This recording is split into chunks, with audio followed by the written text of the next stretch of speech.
A lot of people think that posting to social media creates a client. No, it doesn't. What creates a client is a conversation, right? It's meeting people, talking to them, fitting with them, and coaching them, of which social media can be part of the conversation. It can help you to meet new people, it can help you to have the conversation, but social media itself doesn't get you any clients.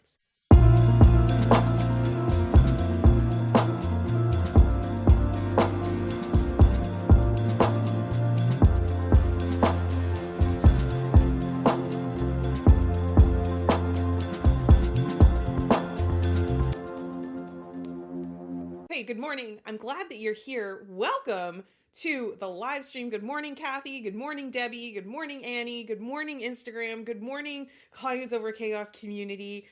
Wow, I'm super excited that you're here with me on a Monday morning as we continue our journey together through the Let's Launch formula. So L squared formula for short. What are we talking about today?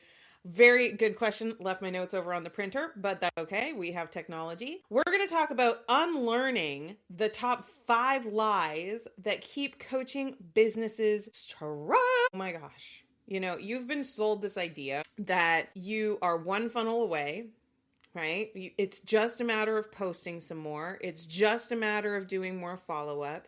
It's just this, it's just that. And it's like this minimizing language to help you to make the leap. Now, I happen to believe that that is coming from a pretty beautiful place. Like it's lowering the bar to make it so that you are willing to step over it. But the truth of it is, if you've ever launched a web class and had kind of lukewarm reception, right? Shout a Y in the chat if you have a friend that's maybe struggled with that in their business.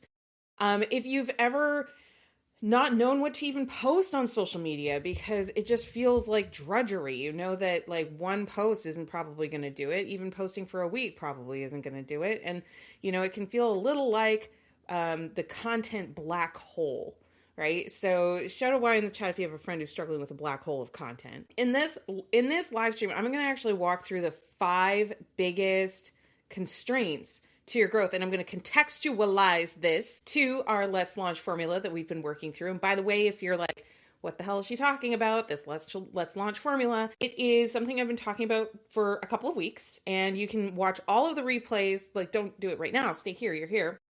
But you can get the full recap in the Clients Over Chaos community. And you can join that group for free at next5clients.com. And if you're here live and you feel like it's been worth it to hear me talk about this formula live, be sure to send that very easy link to your friends, next5clients.com, so they can watch the training for free as well. Okay, so I want to clarify something about what I mean by launching before we talk about why it's not working. So I've been working through this formula actually in our paid community, the Experts Network. And one of my amazing clients, she said to me, well, I'm not really launching. I've already got 2 clients. And I was like, we are not speaking the same language here. When I'm saying launch, I mean to take off from where you stand. So if you have 2 clients and you want 10, you can launch, right? And I think a lot of the bro advertisers have really like dominated this idea around launching, that it's like this really big, awful thing. I'm like, no. A launch is a intentional project that you undertake to achieve a goal that is important to you. So if you're standing here and you want to be over there, we launch out of our couch, right? We launch into a plan. There's this activation. So that's what I mean by launch. I don't necessarily mean, that it's a particular marketing style or that it's for people who haven't started their business yet. This is an activity that's going to help you get unstuck rapidly. That's the idea behind launching.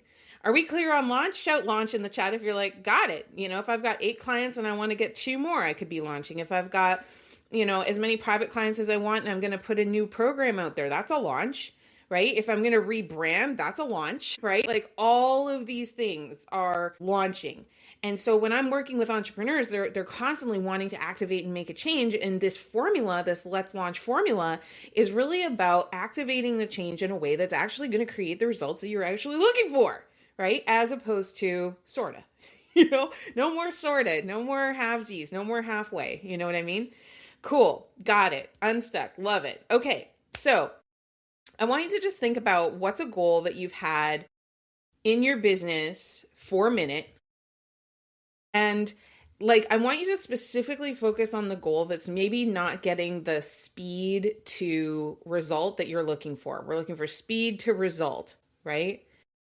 Um, I don't know. It's whatever is signed in with, right? So, okay, let us focus on this next big piece, the five things that are actually slowing you down from acquiring your next client, from launching your next business, from getting the social media done, all of the things.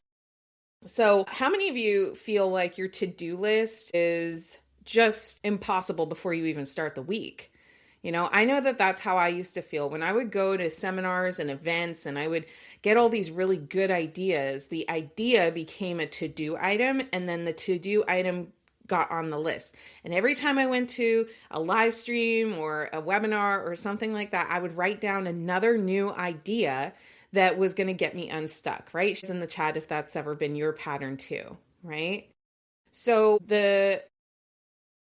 yeah, okay, cool. So the thing that's really standing in the way, last week I was talking about gaining action. So just to recap that really quick, the action side of the formula includes just knowing the model, knowing what it happens to create a client. A lot of people think that posting to social media creates a client. No, it doesn't. No, it absolutely does not, right? What creates a client is a conversation, right? Shout out Convo in the chat if you hear me loud and clear. It's meeting people, talking to them, fitting with them, and coaching them, of which social media can be part of the conversation. It can help you to meet new people, it can help you to have the conversation, but social media itself doesn't get you any clients, right? So we talked about MTFC. The second thing we talked about was the right order or sequencing. A lot of people think that it's like, well, the reason I'm not getting clients is because I'm not posting enough. I'm not visible enough. And the reason I'm not getting clients is I just don't have the visibility. I'm not famous. And what we talked about was that sometimes we've just got to slow down to speed up. Sometimes we've got to change the order of what we're working on so that we create more of the outcome that we actually want to create using the resources that we really have. So if you're learning strategies from somebody who has a million followers and they have a team and they've been doing this for 20 years and they have all this capacity, don't ignore that, right? Don't ignore that. There was an order and a sequence to their story too. So lean in and listen to how they started. Lean in and listen to how they began, right? That is super important because they are where they are because of what they've done, but they started somewhere. And if you're trying to implement a strategy that depends on having a team, having a lot of money, having a lot of influence and fame and brand established already, then you're not going to get the same kinds of results as someone who has all of those things. Am I being rude on a Monday for pointing that out? Am I crushing dreams or am I talking real? Right? Let me know in the chat. But the thing that really stops people is that they run out of time, they run out of energy, they run out of capacity, and they run out of fuel for their dream because like the doubts really come in and they're like, what's happening? We're going to address that today in the 5 things. But last week we talked about your success is in the sequencing. If you do things in a correct order, then you can leverage from one spot to the next spot to the next spot, and you're more likely to achieve success. So it's about bringing order to your to-do list, not just adding to it, right? On a Monday. What if I told you you could do so much less and achieve so much more simply by changing the order of what you're working on? Right? Shout out woo in the chat if that sounds so freaking cool. But the last thing is, of course, activating the motion, right? Like, and going through the actual motion itself. So when we're in motion, we get momentum. When we have momentum, it's easier to take another action. So, when I'm talking about the strong start live stream, right? This live stream's been going for years. So like, I sit down with my coffee, I turn on my cameras. I'm not thinking about it. Well, I've thought about it a little harder today because we had some technical difficulties in the last couple of weeks, but just in general, I'm not thinking too hard about like, how do I get the video out there? How do I prepare for this? Like, I already have the motion, right? I've already like mastered that motion. So if that makes sense, shout out M in the chat for motion and momentum. Like, action on its own is going to get you so far. That'll get you your next client. That'll get you, you could ignore the rest of what I'm going to say and you're probably going to, what is that saying? A blind squirrel finds the right? If you just run around like a crazy squirrel, you're going to get something, right? But the question is like, are you going to be able to sustain that, right? We can't sustain squirrel behavior, but we can at least find a nut now and again, right? Just from that piece. So today I want to talk to you about the next piece that helps you to be strategic, right? So strategic. So I'm going to define strategy for you because I know it really helped me to understand what strategy actually means. Because people talk about strategy and they apply that word to like so many different things that are very broad, very vague. What the heck does it actually mean? And here's the best definition I've come across. Strategy is the decision making we make. Shout a D in the chat for decision.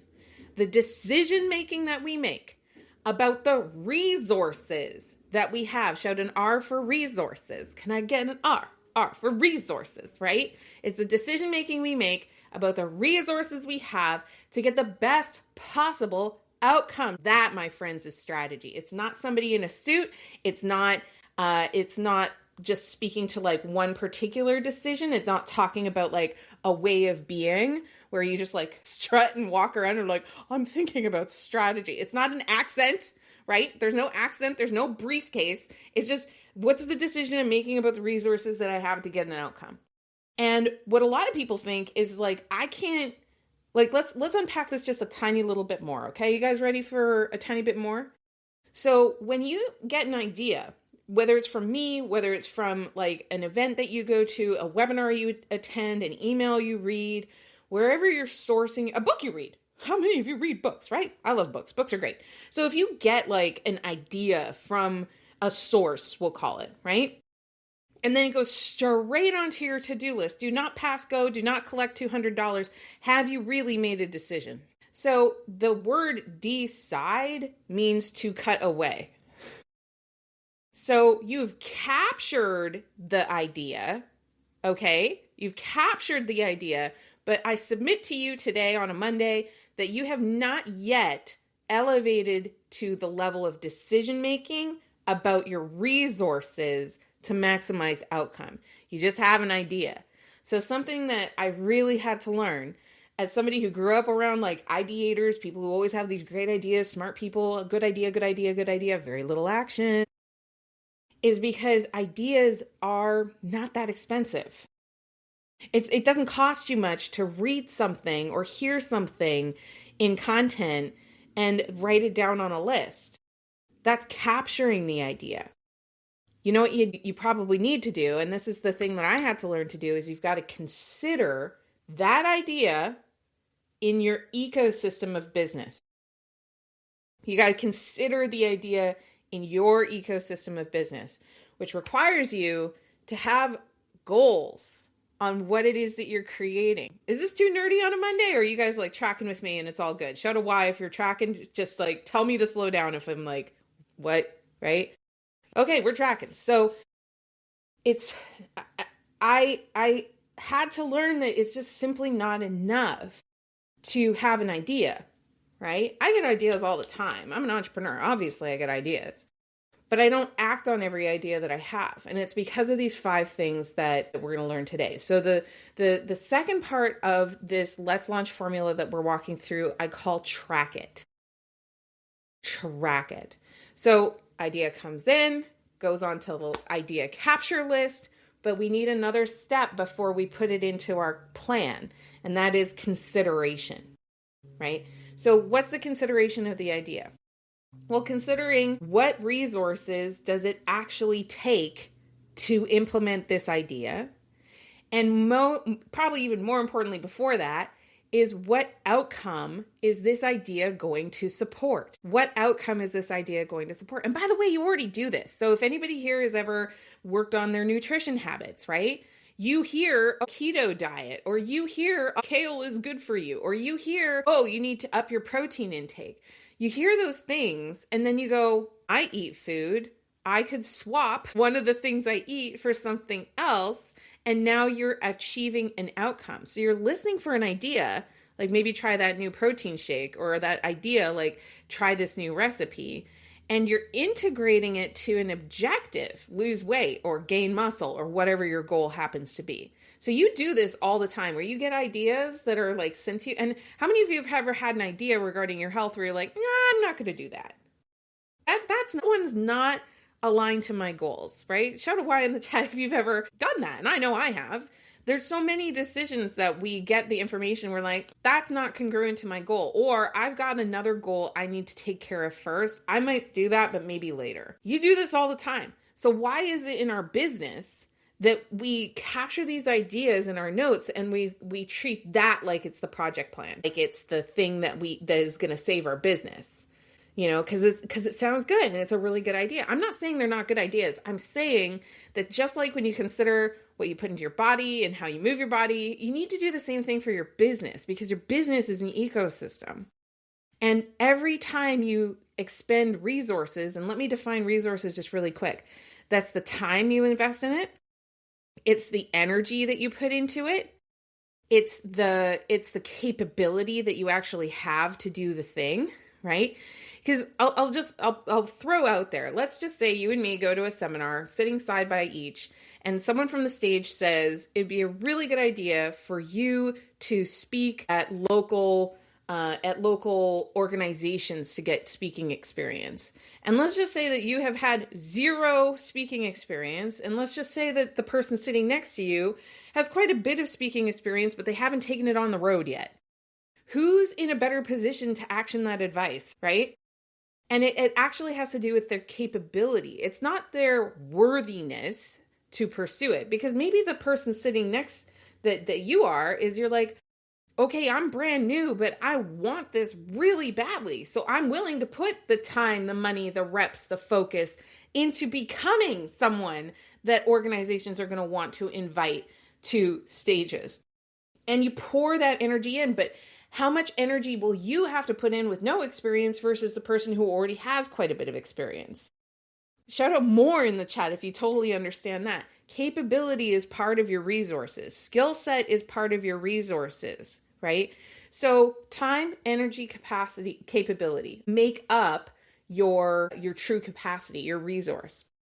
I think one other thing that I would add to that, to resources, is who can you influence to help you? Who can you influence to help you?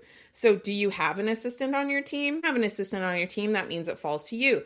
That means you have fewer man hours available to do the thing. So we need to be sharper and smarter about what we allow onto our plates, right? Such a good question. So how do we decide if we should try to bridge the capability gap now? The best time to bridge a capability gap is 20 years ago. The second best time to get started with it is right now.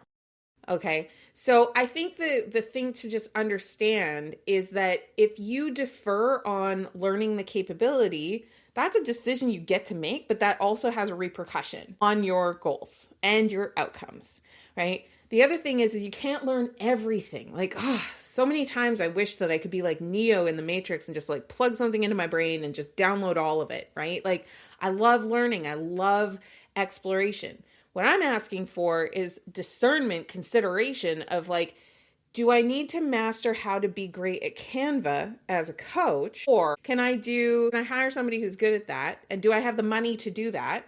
If I don't have the money to do that, then maybe I do need to develop that capability. And it's really considering all of these things in priority. So there's three pieces to the track it portion of the formula. There's your goal, right? Shout out goal in the chat. So what's your goal? If your goal is to get clients, becoming a master of Canva is a tangential thing. That is not having a conversation with a person, right? And it's definitely not a prerequisite to having a conversation with a person. This is this discernment, this consideration that I'm asking you for today. All right. The second big piece in the track it arm is the actual data, right? So using the Canva example, and I'm picking on this because a lot of coaches, my God, they spend all this time trying to become graphic designers. And I'm like, why?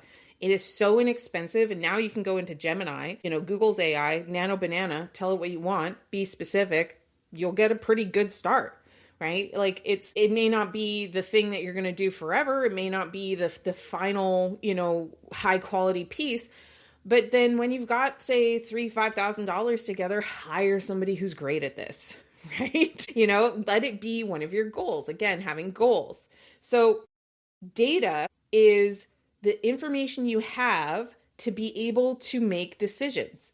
So, for example, on the Canva thing, what data do you have that says that really successful coaches are ninjas in Canva? What does the data say? Or how likely is it that those beautifully coiffed coaches are hiring somebody, right? Because they already had something else. So look at the data, look at the information. How many people are asking you to sit down and have a conversation on the basis of something that you posted on social media? Give me the number in the chat and you and I know what it is, right? Like it's probably not a lot of people. So you becoming proficient at Canva is not directly going to achieve the goal, right? 0.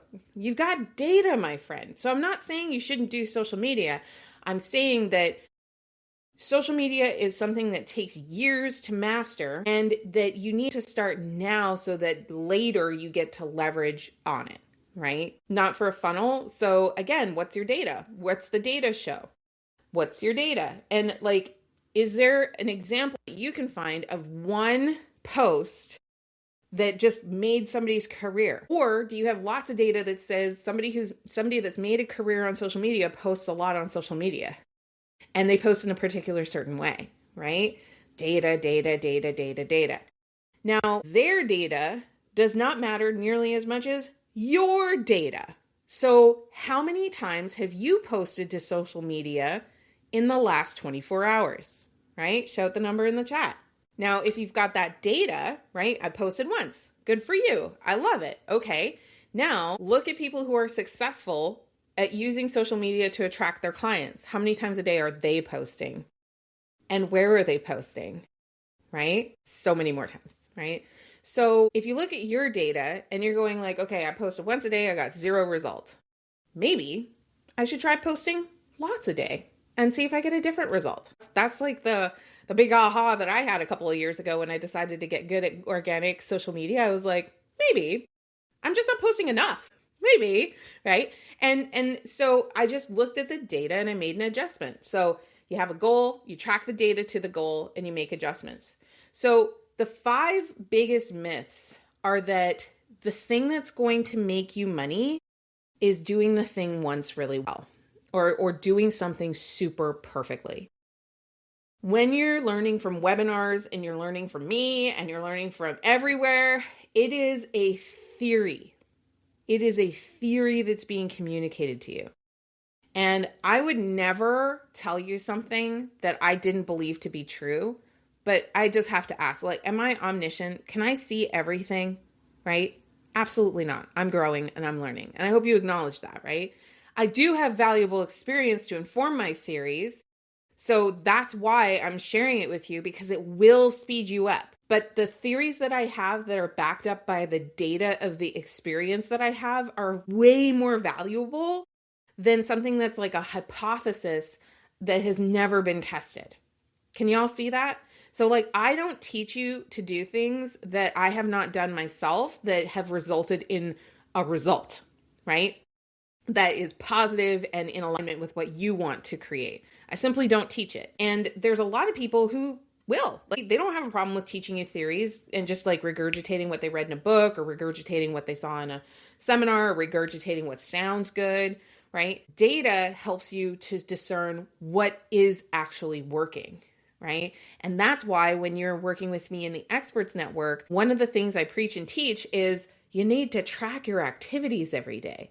Because if you don't know what your inputs were to your business, then you can hardly hold yourself hostage for the results you don't like, right?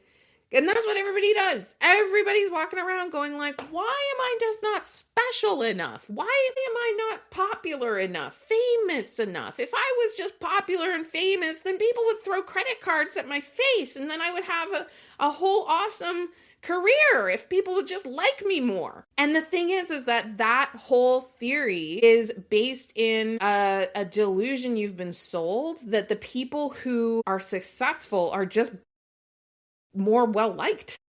which is a very high school kind of way of looking at things. Yes, people need to like you, but you already know, like, they can't see you. They don't know you even exist to be able to render an opinion one way or another of whether they like you as a coach, right? And the thing is if you get stuck in this perfectionism narrative of like, if I could just be loved more, if I could just have more qualifications, if I could just have more reason for someone to choose me, Pikachu, gosh, then they're going to pick me. But the piece that everybody misses is there's no path to a conversation with you, right? If you're reclusive and you're not like visible, but you're also not inviting people into having a conversation with you, you can get ready for a really quiet consult calendar. I'm just going to tell you that straight up.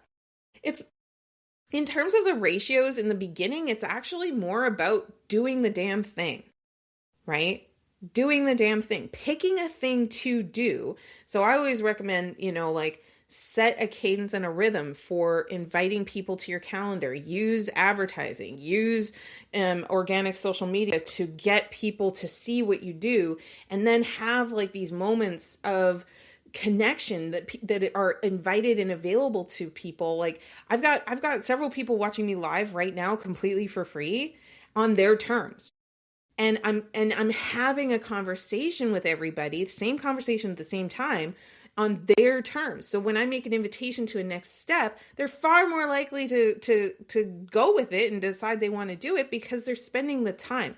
But what most people don't do is they don't build a system that they can actually like reinforce. So the first thing is do it.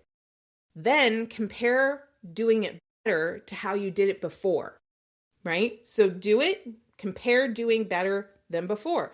So you're tracking your metrics every day of I made this many outreach, I had this many people respond, I had this many people move to the next step of a call, I had this many people move from one call to the next call, and so on and so forth. So it's like a whole track of the customer journey. If you measure along all those lines, you'll be able to see where in your system is it broken. Is it broken because you're not reaching out to anybody? Or is it broken because you're reaching out to people, but then they never hear from you again?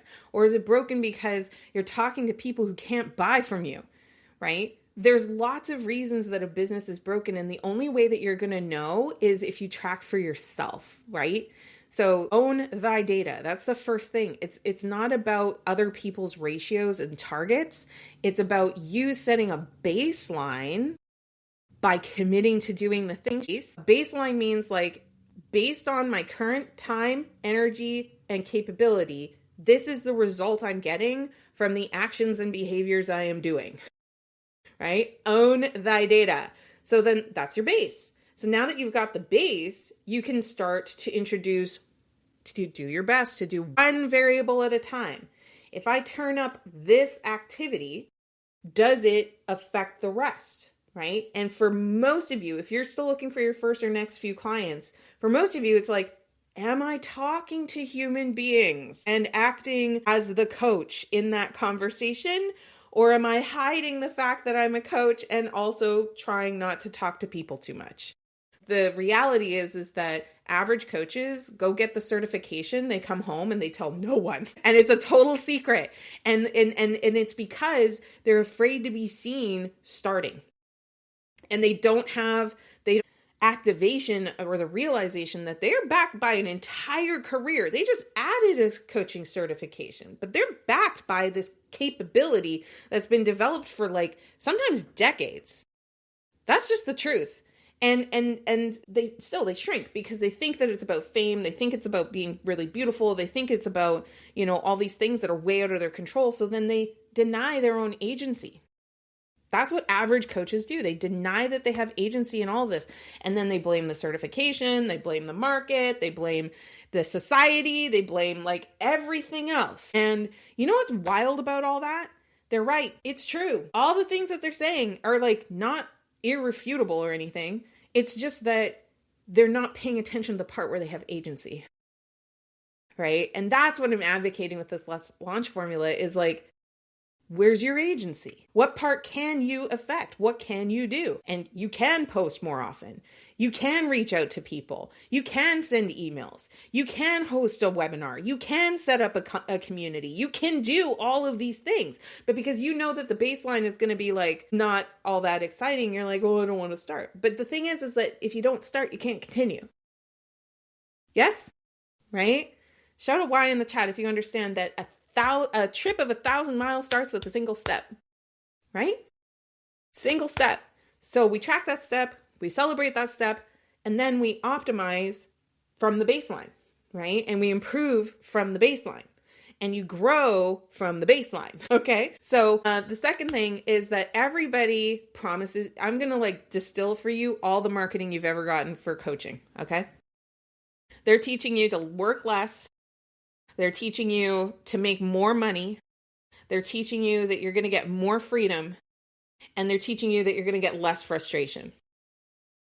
Did I nail it or not? Right? Should have nailed it if it's like, that's all of it. And at the same time, what they're doing is they're capitalizing on your very human psychology to want ease. We all want it, man. We want ease. We want comfort. We don't want rejection. We want to be loved. So we do all these things subconsciously very often to try to affect more ease. But guess what? They're keeping you addicted to short-term thinking. And I had to just like cut that shit off. I was like, you know what? I'm going to work really effing hard because I always have. I'm a hard worker. That's what I do. Don't sell me on less work. Sell me on why it's more effective, right? Show me, right? Show me why it's more beneficial. On the more money promise. Oh yeah, more money. Okay, well, more revenue often comes with more cost. So again, it's like, it's up to me to add value to people in my life, and it's up to them to value my value. It's up to me to invite to the next step. It's up to them to take it, right? And so that whole narrative of like easy money, fastest path to money, it's like, it's incomplete. It's incomplete. And when I realized that, I was like, oh, I've got to have discernment. I've got to have this discernment of like, what do people really value? And people don't just want a coach to just sit on a call and go, yeah, okay, yeah, oh gosh, you're going through a hard time, eh? Oh yeah, that's a friend.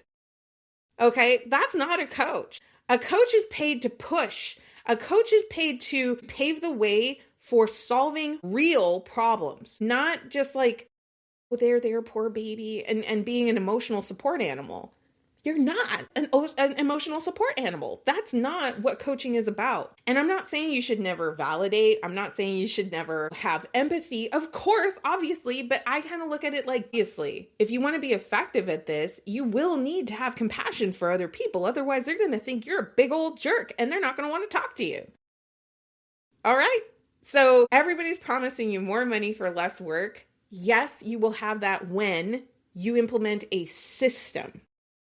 And you optimize that system.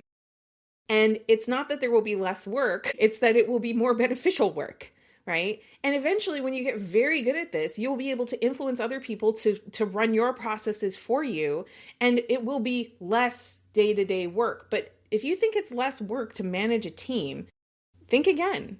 If you are in the business of business ownership, that is hard work, no matter how you slice it. And as the stakes raise, the risk increases, and you have to manage that too. So I think like it's just playing to some ideas that we all kind of just have. And it's worth thinking about, would I even do this for free? Would I do this regardless of what I get paid? Would I do this, anyway? But then also, do I love it enough to make the money? Do I love it enough to overcome my fear of asking to get paid? Do I love it enough to value it in my pricing at a level that makes sense for my market? Do I love it enough to sustain the message by making changes in myself? Right? Shout out Grow in the chat if you realize like you will receive more money when you build the capacity to handle it, right? And not before. It doesn't work like that. In terms of freedom, this is the biggest joke of them all. You already have it. I'm just going to pause for a second. Marketers are selling you this idea that you will get more freedom when you change a job, but you already have freedom. You could quit that job that sucks. You could start a business right now without their permission. Like, you already have it. And I think that was one of the biggest breakthroughs for me, is I realized that I was so dependent on the hierarchy of the corporation that I worked in. I was so dependent on my mentor relationships that I was like I didn't think I had permission to act. And again, this is coming back to agency, right? You have it. Now, do you have total confidence that the choice that you're making is the right choice for you? Maybe not, right? Do you have the capacity to make certain choices based on your bank account and your calendar and so on? We all have constraints. But again, they're yours. You have the freedom to remove things from your calendar. You have the freedom to change how you allocate your money. You have so much freedom. And they're selling you this idea that if you ride with me, kid, you will finally get to experience something you already have, right? Shout out I'm free in the chat. You are. I don't want to sell to somebody who doesn't freely and willingly come into my program. Do you? Right? I want that to be high consent. I want that to be a high agency conversation. I want somebody to be like, right, I have done the math. I have thought about this. I'm following my heart. And this is exactly what I want to do from a place of freedom, not because I'm jangling the keys of freedom, right? Finally, less frustration. Oh my goodness. You guys ready for that one? Okay, you're being sold less frustration. The only person who is going to make you less frustrated is you. Choose joy, right? Choose joy. Like, why be so pissed off all the time? What is actually like the stick in your butt? You know what I mean? Like, if it's, and I am all for like doing things smarter and smoother and all of that kind of thing. But in terms of like being frustrated, being anxious, it's like, that's an inside job. That's what I work on with my coach. That's what I work on with my therapist. That's what I work out in my journal. That's for me to work out. That's not for you to necessarily deliver, right? So this is actually all just one thing. So the first one is that you need to have your own data so you can make decisions, from a place of you're in the driver's seat. The second thing is just be careful of easy street promises, right? Say no to easy street. It's a dark ass alley and it's going to leave you broke and sad, right? Easy street is not a beautiful place to be. Third big one. 98% of business owners do not do this, and it's because they're scared of math. I used to say never do math in public. That used to be like part of my whole like shtick, and I said it a lot. And one day I stopped, and the reason I stopped is because I realized, oh my God, the numbers are what actually do give you a sense of predictability and outcomes. So Debbie was talking about ratios earlier. You can master and learn ratios when you have the data, but only if you review the data and you have interpretation from the data. So the data is not one point. The data is a collection of data points that you're then able to interpret trends. And really, like at its most reduced level, the idea is that you can say, when this happens, then this much happens. When this much happens, then this much happens. So when I do this much outreach, I get this much response. When I pitch my offer, I get this many people saying yes. And then if you want more, you dial up the inputs. That's it. And your biggest constraint is again going to be your resources, which is why you need strategy. Yeah. I mean, yes, you can use AI as a tool. I'm a big fan of a spreadsheet, right? Like if you don't have the ability yourself to pull the data, then the AI is like, you're the captain of the AI, right? So use whatever tool makes sense, but just make sure you know where the data is coming from and learn what it means, right? It's not enough to just like pull numbers and be like, I'm such a good numbers person. You have to do the math. You have to actually work out like, when this happens, then this happens. Well, what if I did more of this? Then what could happen, right? And we start to forecast and predict what could happen, right?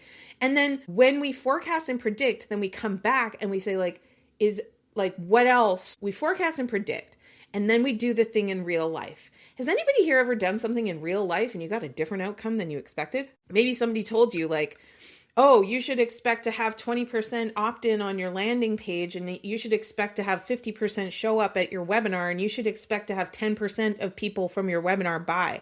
So then you run the webinar and you got no buys, and the show up was 5%, and the opt-in was 7%. And you're thinking, this charlatan, they're telling me what all it should have been. I did it, and look how different it was. This is where most people stop. When I was talking about the 98%, this is where everybody stops.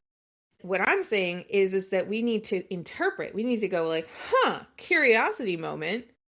When they said that it should be a 20% opt-in rate, and I only had 7%, what are all the reasons I can see, that I can observe, that maybe there was a gap? And be honest about it. And even better, take it to a mentor, right? So you got the number from a mentor, take it back to a mentor and say like, hey, this is the benchmark. This is what actually happened. Here's all the ideas I think that caused it. This is the most important thing, I think, that caused that. What do you think? And the mentor tells you about something you missed completely. And then you form a new plan, and then you do it again, and then you can improve from the base. Who's tracking that, right? Everybody gets a bad result and then they quit. They're like, the whole tactic doesn't work. And then they throw the baby out with the bathwater. And by the way, I was one of the worst offenders of this one, because I was believing when people were like, this is the one way. This is the one way you need to learn how to do stuff. So I would tactic hop. I would try all these different tactics, and I would hop between all these different tactics to hopefully one day find the magic tactic that no one has ever heard of before. Sound familiar? Right? The thing that changed my life is when I finally started looking at the actual numbers of my business on timeline. And I started to see, I'm like, I'm getting these conversations, but I'm getting them from a source other than the one that I was actually working on. You know, I'm getting these sales, but I'm selling something different than what I thought I was selling, right? And so, oh my gosh, Debbie, I'm so glad. She's like, this is probably the best thing I've heard in a while. Yeah, exactly. So 98% of business owners don't do this because, quite frankly, they are embarrassed by their own results. And, you know, more than that, they're embarrassed to have to ask for input from mentors. And they're embarrassed that when they ask the AI is giving them like a bunch of floofy, make them feel good kind of answers, but they're not getting like the real sauce. And so I just, yes, track it. That's like the main thing here. Fourth big thing, this is like a law of the universe, that every action is met with an equal and opposite reaction. You know what I mean?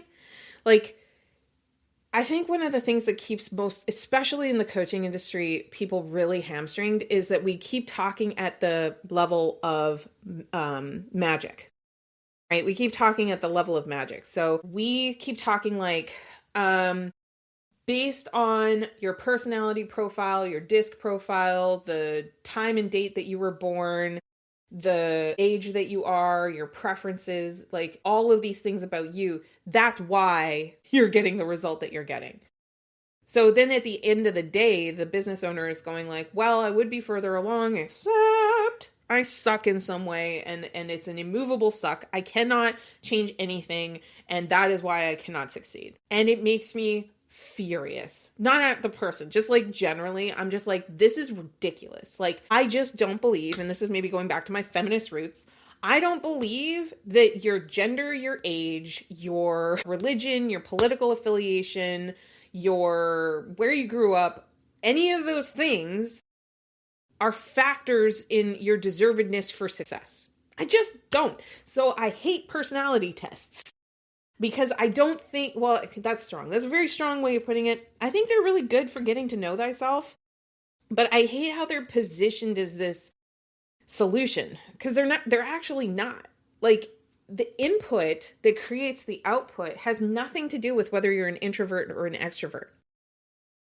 It might affect your preferences, right? Your preferences. But your preferences are not the same thing as what it takes to do something. A little spicy on Monday, right? I'm an Aries, so maybe that's why I'm so spicy. But it might also be because I was raised to believe that you can earn whatever you want to create in your life. You can learn anything that you want to learn. You can go connect with people that will support you. You can do it, right? I was raised with a very high agency mindset that you can go figure it out. And it was reinforced again and again and again in my life when I was doing things that no one else was doing from the group that I started with, right?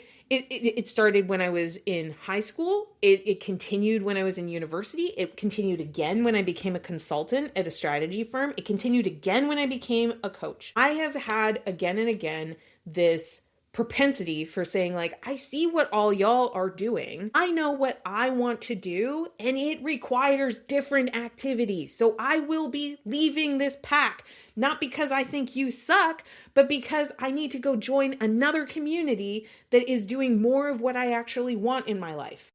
A lot of people think it's like, oh, well, that's so courageous, or, oh, well, like, that's very bold of you. And I'm like, it's just necessary. Because I understand that to create outcomes, you've got to put the inputs in.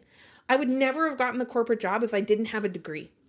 And not just any degree, I had an engineering degree, right? I would have never gotten an engineering degree if I didn't decide to go to university, So the real strategy of business is knowing what are the inputs that create the outputs. And when people are getting results, look at the data. It's because what they're doing isn't working. So it makes banana no sense to model the behavior of everybody around you. So I had to ask myself, I'm like, who am I becoming? Who am I becoming? And how does that person behave? What actions does that person prioritize? What attitude does that person have? How do they think about problems? And the more that I've done that over the course of my life, the more I've been able to change my action to get more traction. Ayo. Last thing is structured tests versus emotional economics, right? So like a lot of people are afraid to pursue their goals because they're afraid that they're going to disappoint everybody when they do. That's it. And then when you do disappoint everybody when you go pursue your goal, then that means you won't be accepted anymore. That means you won't be loved. It's horrible, right? But here's the thing that they don't tell you is there's always another community that you can join that is excited for your growth. There's always another community you can join. You can build relationships that are supportive. And not all relationships around you right now, by the way, are unsupportive. That's just not true. There's a lot of people around you that if you told them what your goal and your dream was, they will give you a leg up. They'll make an introduction. They'll recommend a resource. They'll connect you to someone else that they know that's doing this thing. I think sometimes we can get so set in what community we belong to or how we previously identified that we don't give ourselves permission to tell anybody around us like that we're growing into something else. And if you are wanting to build something that lasts, then we need to find a way to process emotions more effectively. We need to find a way to manage our emotional experience. We need to find a way to be sober in our strategic decisions so that we can make the best decision with the information that we have and the resources we have to get the best possible outcome. That's what it takes. And so that means structuring your action. Like being very on purpose about, I'm going to do this new thing in this new way for this period of time. And my expectation is I'm going to get this outcome. And when the outcome is not what we expect, instead of getting upset, regulate through it, right? And that's another reason why I'm like, your environment does matter. You're not stuck with your environment, by the way, in today's age. You're not. You could join a program. You could join a mastermind. You can deepen relationships with people that have been really supporting you in your current environment. And, with the naysayers and the people who want you to stay where you were, that's about their safety. That's about them not getting rejected. They don't want to be rejected by you. And you and I know the truth. You're not rejecting them. That's not it. You're just going after your goal. And sometimes people have a hard time with like, how do I support that? I don't know how to support that. You've always been like this. How am I supposed to support you like that? Right? And so one thing you can do for people that are like confused about this is just keep the conversation going but don't talk about your business. Stick to the weather, stick to sports, stick to whatever they find really interesting, right? And just be aware, like, don't rob yourself of your best future, your better future, because you think you're going to make everybody around you happy with what you're doing right now. Because quick pop quiz, are they happy? Are they happy? Or are they in the same habit and routine that they've always been in? Right? You suffering and deferring on your goal, or you suffering on like not living your potential, that is not making their life better. And it's not making your life better. But if you go after your goal and you activate and you build it in a structured way so that you're building proof along the way, you'll find that you are going to be more successful over time, and you don't have to sway with your emotions as much. Okay. So when we moved into data-driven analytics for our business, we eliminated over 80% of our overhead cost. Over 80%. And we didn't just save the money in our business, we actually became the most profitable that we've ever been in our business. Because we cut the stuff that didn't matter, that wasn't contributing to the outcome, right? Who here wants to be like super profitable, right? And to be able to sustain the message and to be able to afford this new way of being, it comes down to data. Shout out data in the chat if you hear me. So where do we get started with all of this? Because I was talking about some really big ideas and I want you to be able to action it today. So the first thing is just have daily tracking and a weekly review. That's it. And don't worry if it's ugly. Don't worry if it's on paper or if it's an AI. Like, don't even worry about that. For now, simply commit to the practice of I am someone who tracks. So every day, open your bank accounts and look at them. Get the numbers, right? Every day, write down how are you interacting with the world on purpose. Every day, track how many new contacts you've made, how many conversations you've had, okay, with separate people, separate conversations. And how many invitations to a complimentary session have you made? And you're going to quickly see where your greatest opportunities are in your business, like immediately. Notice I didn't say go start building a webinar. I didn't say go start building a huge website. I didn't say go start doing something crazy. Just track. And then at the end of the week, do a weekly review and check in not just on how you felt, but on the numbers. What was the data? And, if you're really early on, a very useful number to track is hours. Where did I spend my hours, right? If you're up to that challenge, shout out to me in the chat. I'm super excited for you for this. Next week, we're going to continue our journey together. We're going to be talking more about emotions, actually. We're going to be talking about your belief systems and how you reinforce the belief, especially if you're operating on faith before proof. And I'm really excited to dive into that part of the Let's Launch formula. If you've loved this, make sure that you tell your friends. Next5clients.com. That's next number 5clients.com. Just send a quick text right now or a message over Messenger and just say, hey, I just heard an awesome training and I think it'd be super helpful for you. And just tell them it's next5clients.com, like next number 5clients.com. And they will be able to access all of the replays and they'll be able to access next week's training at 9 a.m. with a strong start. Thank you so much for being here. I will be back again next week. And until then, have an amazing week. Take care.